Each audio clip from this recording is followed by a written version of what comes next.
11 సీట్లకి రావడానికి కూడా కారణం జగన్మోహన్ రెడ్డి గారు ఏం చెప్తున్నారంటే, చంద్రబాబు నాయుడు ప్రజల్లోకి వెళ్ళి అబద్ధపు హామీలు ఇచ్చి ప్రజల్ని మోసం చేశాడు. ఈరోజు అధికారంలోకి వచ్చాడు, అందుకే మాకు 11 సీట్లు వచ్చినాయి, లేదంటే మేమే మళ్ళీ అధికారంలోకి వచ్చేవాళ్ళు. కేవలం చంద్రబాబు నాయుడు చెప్పిన మోసపు మాటల వల్లే ఈరోజు ప్రజలు మోసపోయారని చెప్పేసి మాట్లాడుతూ ఉన్నాడు ఆయన. చంద్రబాబు నాయుడు గారు చెప్పినటువంటి ప్రజలకు మోసపు మాటలు ఏం చెప్పారు?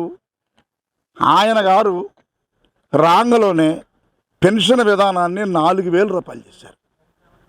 అదేవిధంగా మామూలుగా ఉచిత ఇసుక అన్నారు.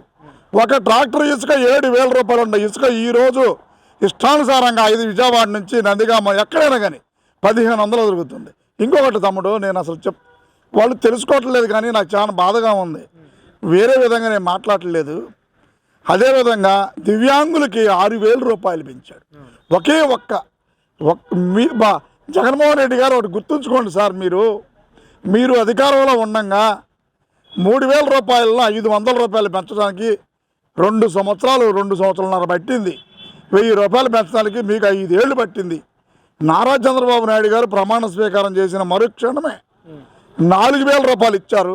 అదేవిధంగా 4,000 రూపాయలతో పాటు బోనస్గా 3,000 కలిపి 7,000 ఇచ్చారు. ఎందుకు ఇచ్చారు? మేము అన్న మాట ప్రకారం ఈ రోజు నుంచి 4,000 అన్నాం కాబట్టి, గత ప్రభుత్వంలో మీరు 3 నెలల మట్టి 3,000 ప్లస్ 4,000 కలిపి 7,000. ఇంకొకటి నేను చెప్తున్నాను, దివ్యాంగులు మంచానికి పరిమితమై ఉన్న వాళ్ళ కోసం 15,000 రూపాయలు ఇచ్చింది చంద్రబాబు నాయుడు గారి గవర్నమెంట్. ఇంకా ఉన్నాయి. తల్లికి వందనం కింద మీకు 15 పన్నెండు దాకా ఎక్కిరించారు కదా ఎవరు, మా నిమ్మల రామానాయుడు గారిని. మీకు 15 బాబు ఇప్పుడేం మరి ఎక్కిరీరే? మాటలు పడిపోయినాయా? నోరు రావట్లేదా? నోరు మెదవలేకపోతున్నారేంటి? ఇచ్చారు కదా. మొత్తం మీడియా మిత్రులందరూ కూడా చెప్పారు కదా, 2, 3, 4, 6 చివరికి ఒక కుటుంబానికైతే దగ్గర 15 లక్షలు వచ్చినాయి. ఉమ్మడి కుటుంబం మైనారిటీ సోదరుల వాళ్ళు మొత్తం కలిపి ఆయన కుటుంబం 40 మంది ఉన్నారంట. వాళ్ళ పిల్లలకి దగ్గర 10 లక్షల దాకా వచ్చినాయి. ఇదే విధంగా అభివృద్ధి పథంలో నడుచుకుంటా వాళ్ళు పోతూనే ఉంటారు. వీళ్ళు రప్పాలు అడుగుతాం, చాకెట్లో నరుకుతాం ఇవి అనుకుంటారు. పాపం వాళ్ళు నాకు తెలిసి ఆ 11 కూడా గుండు సున్నా చుట్టుకొని పంగనామం పెట్టుకొని వాళ్ళు నిలబడే పరిస్థితిలోనే ఉన్నారు. అంటే జగన్మోహన్ రెడ్డి గారు ఈరోజు బయటకు వస్తుంటే జన సంద్రోహం వస్తూ ఉంది. దీన్ని చూస్తుంటే అర్థం కావట్లేదా జగన్మోహన్ రెడ్డికి ప్రజల్లో ఉన్న ఇదేంటో అని చెప్పేసి కూడా వాళ్ళు మాట్లాడుతూ ఉన్నారు. ఇంత ప్రజాదరణ ఉండి ఎలా ఓడిపోతారు జగన్మోహన్ రెడ్డి? ఖచ్చితంగా ఈవీఎంల ట్యాంపరింగ్ కూడా జరిగిందనే ఒక ఆరోపణ మళ్ళీ వైసీపీ నాయకులు కూడా తీసుకొస్తామనే పరిస్థితి. ఈవీఎం ట్యాంపరింగ్ జరుగుతుంది. నారా చంద్రబాబు నాయుడు గారు మీకు 150 సీట్లు పైబడి వచ్చినప్పుడు అన్నప్పుడు మీరు నవ్వారు కదా బాబు. మీరన్న మాటని మీకు అప్పచెబుతున్నాను. ఈవీఎం ట్యాంపరింగ్ జరిగిందని నారా చంద్రబాబు నాయుడు గారు మీరు అధికారంలో గెలిచినప్పుడు 130, 160 సీట్లు మీకు వచ్చినప్పుడు అన్నప్పుడు మీరేమన్నారు? భారత రాజ్యాంగం మీద గౌరవం లేదా? భారతీయ శిక్షాస్మృతి మీద గౌరవం లేదా? అంబేద్కర్ రాజ్యాంగం మీద గౌరవం లేదా? మీకు మాట్లాడే విధానం తెలియట్లేదా అన్నారు. మీరు ఓడిపోయాలకు తెలిసిందా ఈవీఎం ట్యాంపరింగ్? మీరు గెలిచినప్పుడు తెలియదా? అంటే మీరు గెలిచినప్పుడు ఒకటే, మీరు ఓడిపోయినప్పుడు ఒకటి. అంటే మీరు గెలిచినప్పుడు ఒక రకంగా ఉంటుంది, మీరు ఓడిపోయినప్పుడు ఒక రకంగా ఉంటుంది. ఆడలేక మధ్యలో దరువు అంటే ఇదే. చేతగాక నేల చదురు లేదు అంటే ఆట చేతగాక నేల చదురు లేదని, ఆడలేక మధ్యలో దరువు అని ఏంది సామెతలు అంటారులే, మా ఊర్లో అంటారులే. అట్లా ఉంది జగన్ రెడ్డి గారు వస్తున్న జనం తండోపు తండాలకు వస్తున్న 11 సీట్లు ఎప్పుడు వచ్చినాయి నీకు? కనీసం నీకు నువ్వు 175 అన్నారుగా. 175లో సగం చేయి 85, ఆ సగం చేయి 42, ఆ సగం చేయి 22, ఆ సగం చేయి 11. ఈసారి ఆ సగాలు ఉండదుక. ఓం నమ శివాయ. నీకు గుండు సున్నా చుట్టిందాక ఇకనైనా గౌరవ మాజీ ముఖ్యమంత్రి వర్యులు శ్రీ ఎదుగూరి సందింటి జగన్మోహన్ రెడ్డి గారు మీకు నేను గౌరవంగా ఒక భారత రాజ్యాంగాన్ని చదివిన వ్యక్తిగా, ఒక అంబేద్కర్ వాదిగా నేను చెప్పదలుచుకున్నా. మీరు ఎక్కడైనా కానీ మీ మంత్రుల్ని నోరు మూసుకొని ప్రజల కష్టాలను తెలుసుకోండి రా బాబు. మీరు ప్రజల దగ్గరికి వెళ్ళి చంద్రబాబు నాయుడు గారు ప్రజల వద్దకు పాలన ఏ విధంగా చేశాడో మీరు ప్రజల మధ్యకి వెళ్ళండి.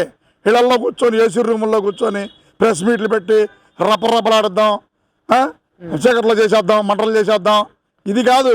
ప్రజల్లోకి వెళ్ళండి, మీ సమస్యలు తెలిసిపోయి. వీళ్ళు వెళ్ళరు, వెళ్ళడానికి వీళ్ళ భయం. గత 5 ఏళ్ళు వీళ్ళు చేస్తేనేగా.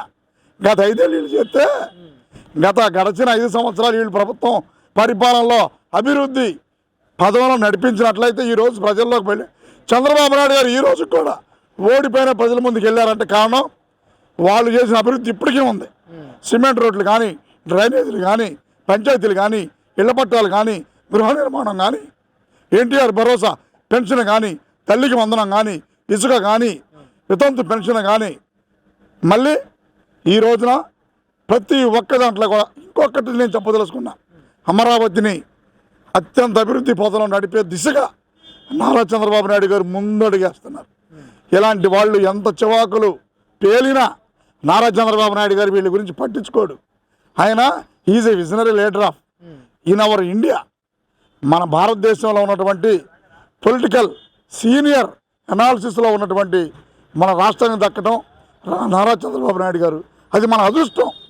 ఆయన లాంటి వ్యక్తి ఉండగానే దీపం ఉండగా ఇల్లు చక్కదిద్దుకోవాలి. జగన్ రెడ్డి గారు దీపం ఉండగానే ఇల్లు చక్కదిద్దుకుంటే మంచిది. చంద్రబాబు నాయుడు గారు ఉండగానే ఈ రాష్ట్రాన్ని చక్కదిద్దుకుంటే మంచిది. కాంగ్రెస్ గవర్నమెంట్ చేసిన దానికి 40 ఏళ్ళు వెనక్కిపోయింది. ఆ రోజు మెడ్రాస్ నుంచి ఎడతీశారు, 40 ఏళ్ళు వెనక్కిపోయాం.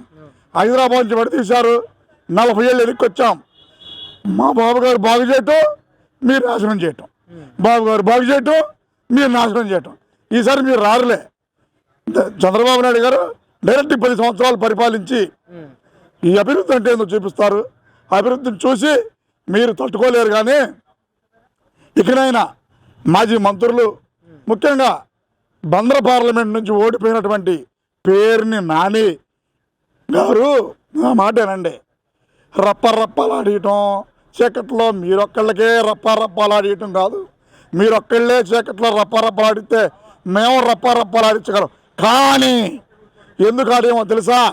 మాకు క్రమశిక్షణ కలిగిన మా రాష్ట్ర ముఖ్యమంత్రి నారా చంద్రబాబు నాయుడు గారు, అదేవిధంగా ఉప ముఖ్యమంత్రి పవన్ కళ్యాణ్ గారు, అదేవిధంగా ఎన్డీఏ కూటమిలో ఉన్న నాయకులు, మా పెద్దలు, మా విజయవాడ పార్లమెంటు సభ్యులు చిన్ని గారు, మా ఎమ్మెల్యే సౌమ్య గారు మాకు క్రమశిక్షణ నేర్పారు. మేము పెరిగింది క్రమశిక్షణలో కాబట్టి మేము రప్పాడుతాను, మిమ్మల్ని చీకట్లో కొట్టి పగులు మెలకొంటాను. అది మాకు చేతగా కాదు.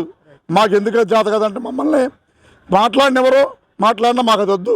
మా ప్రభుత్వం రప్పలాడటం కాదు, అభివృద్ధి పదం. అభివృద్ధిలో ముందుకు దూసుకెళ్లే పదం ఏదైనా ఉందంటే అది తెలుగుదేశం పార్టీ నారా చంద్రబాబు నాయుడు గారి నాయకత్వంలో ఈ రోజున ఈ 150 మంది కూడా ఒకే మాట మీద ముందుకు సాగుతూ, అదేవిధంగా మరీ ముఖ్యంగా ఉప ముఖ్యమంత్రి పవన్ కళ్యాణ్ గారు కూడా మాకెంతో సహకారంగా రామలక్ష్మణుల్లాగా లోకేష్ గారు, పవన్ కళ్యాణ్ గారు రామలక్ష్మణులాగా వెళ్తున్నారు. శ్రీరామచంద్రులాగా మా నారా చంద్రబాబు నాయుడు గారు ఉన్నారు. అదేవిధంగా దేవుళ్ళలాగా నరేంద్ర మోడీ గారు, మాకు అమిత్ షా గారు కూడా ఎంతో సహకరిస్తున్నారు. వారందరికీ కూడా పాదాభివందనాలు తెలియజేస్తూ, ఇక నుంచైనా కూడా నోటి మాటలు కట్టిపెట్టి, ఒట్టి మాటలు కట్టిపెట్టి పనులు చేయబోయ్ అది సామెత ఉంది కదా, అవన్నీ కట్టిపెట్టి శుభ్రంగా పనిచేసుకొని ప్రజల్లోకి పోయి ప్రజల కష్టాలు తెలుసుకొని మీరు కూడా అభివృద్ధి పథకాలు నడవాలని కోరుకుంటున్నాను.